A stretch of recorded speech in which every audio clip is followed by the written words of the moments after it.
Poucos de vocês sabem que a famosa bruxa do 71, quer dizer, Dona Clotilde, se chamava Angelines Fernandes. Muito famosa por causa do seriado Chaves, Angelines tem uma história curiosa. Você sabia que ela já foi guerrilheira e lutou até contra o fascismo na Espanha? Angelines foi uma mulher talentosa e literalmente guerreira, que encantou a todos com o seu jeito simples de fazer humor e com suas várias atuações em telenovelas, o que rendeu até prêmios. No vídeo de hoje, eu conto para vocês como é a história de vida e morte dessa grande atriz. Eu sou Benjamin e é um prazer contar histórias para vocês. Antes de irmos direto ao assunto, eu preciso explicar para vocês alguns fatos sobre a Guerra Civil da Espanha, para então adentrar a vida de Angelines. Francisco Franco. Você já escutou esse nome por aí?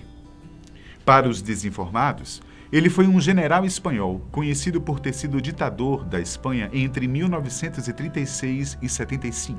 Sua ditadura recebeu o nome de franquismo e, por meio da Guerra Civil Espanhola, com conflitos travados entre 1936 e 39, foi que ele conseguiu chegar ao poder.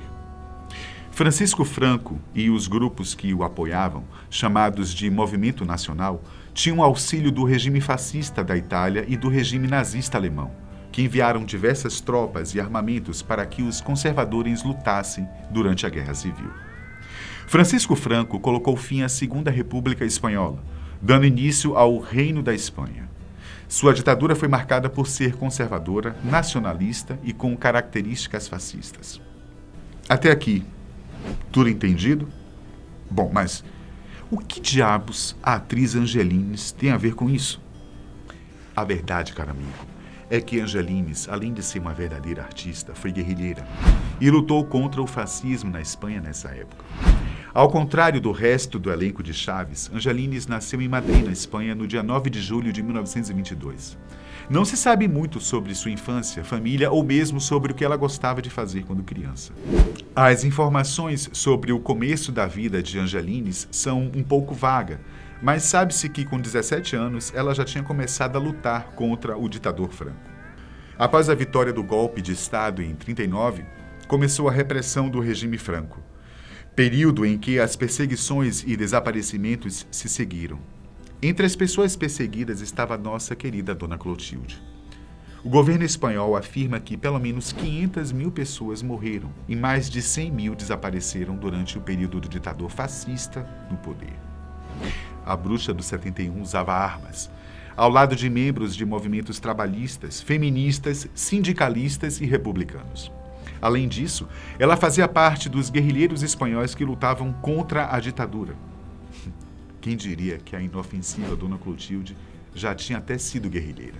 Angelines se mostrava indignada com o avanço fascista e com a miséria em que o seu povo vivia, e por isso ingressou aos grupos rebeldes. No dia 1º de abril deste ano, quando se completaram 80 anos desde o final do conflito na Espanha, a artista foi muito lembrada pela mídia e nas redes sociais por causa de sua oposição atuante diante do regime Franco. Mas com 25 anos de idade, Angelines foi descoberta pelos militares e passou a correr risco de vida. Foi quando ela então decidiu que precisava sair da Espanha e começar uma vida nova em outro lugar. Foi então que ela resolveu ir para o México. Chegando lá, as coisas não saíram como Angelines esperava. Ela não conseguiu exílio no México e precisou escolher outro destino. Ela então vai para Cuba, onde esteve por um tempo indefinido. A filha de Angelines, Paloma Fernandes, ao descrever a mãe, disse o seguinte: tinha um caráter forte. Para ela não havia meias tintas. Ou era branco ou preto. Não podia ser cinza. Era uma mulher que levava a sério seus valores e às vezes as pessoas não lidavam bem com isso. Segundo relata Paloma, a vida de sua mãe não foi fácil em Havana. Ela passou por muitas dificuldades, especialmente no início. Infelizmente, também não temos muitas informações sobre quanto tempo exatamente Angelines morou em Cuba. Mas sabemos que o que a levou para o México foi o seu talento como atriz.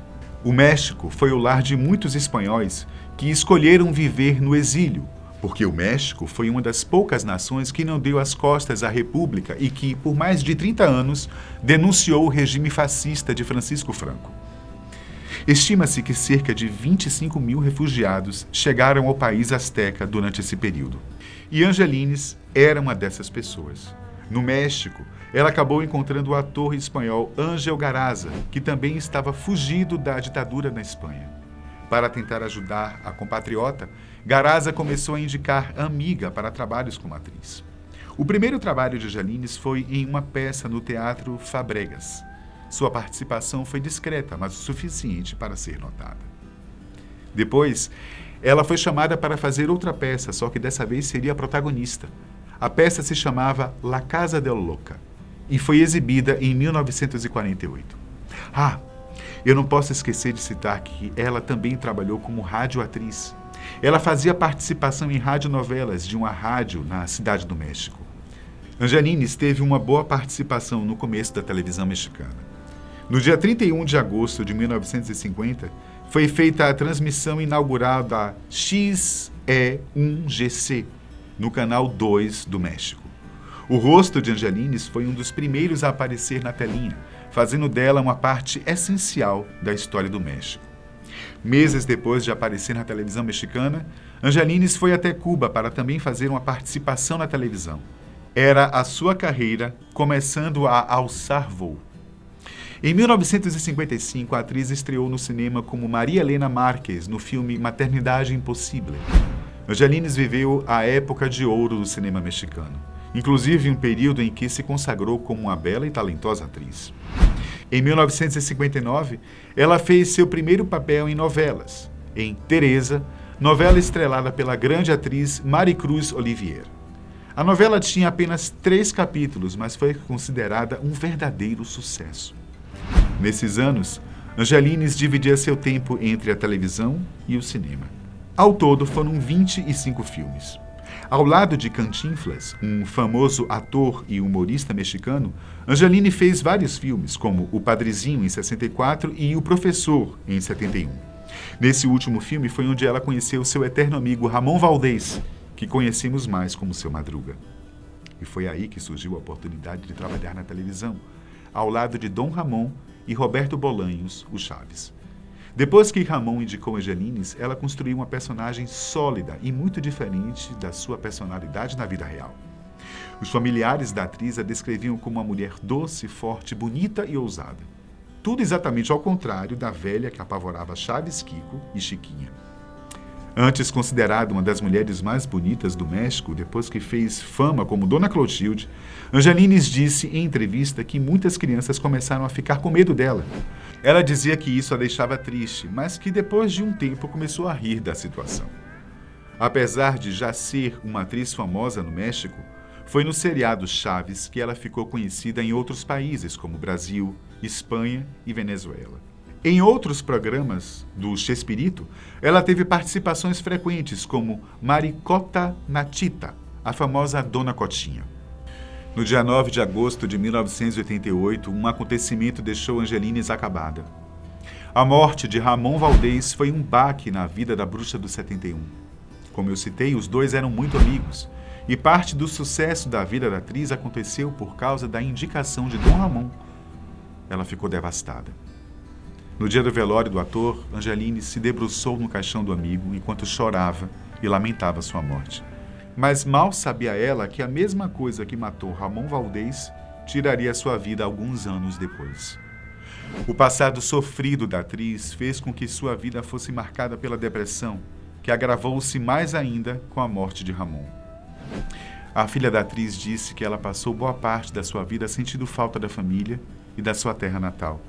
Depois de 23 anos trabalhando ao lado de Roberto Bolanhos, Angeline teve de se afastar do trabalho por causa de um câncer de pulmão. Assim como Ramon, a atriz fumava de forma excessiva e tinha adquirido vício em tabaco quando era muito jovem. Mesmo doente, ela ainda teve forças para estrelar seu último filme intitulado como Bela entre las Flores.